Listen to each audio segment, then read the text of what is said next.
Hi, in this video I will show you how to factory reset your Mac before you sell or trade it. So the first thing I would like to do is to sign out my Apple account. Just click sign out. Don't keep the copy. Click continue. And enter your Apple account password to disable the Find My Mac.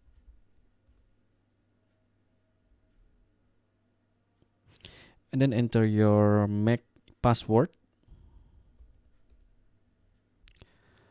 Alright, once you finish sign out from your Apple account, you can go to General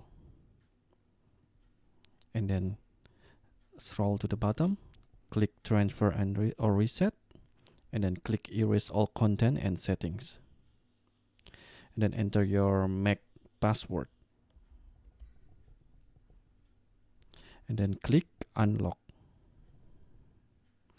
And then just click Continue. And then one final step, this will erase everything from your Mac and it will go back to factory default. So make sure you're sure about it. And once you are sure, click erase all contents and settings.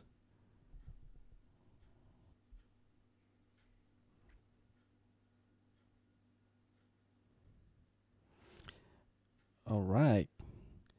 And then this time it will have the Wi-Fi icon.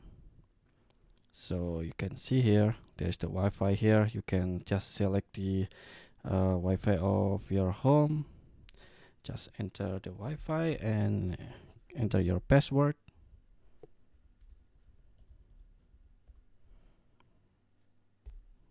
Alright.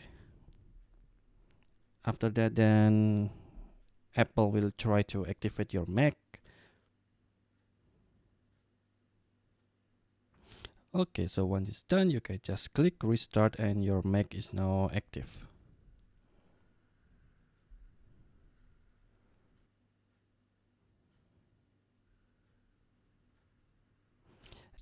And once you see this welcome screen, then you can just click shutdown.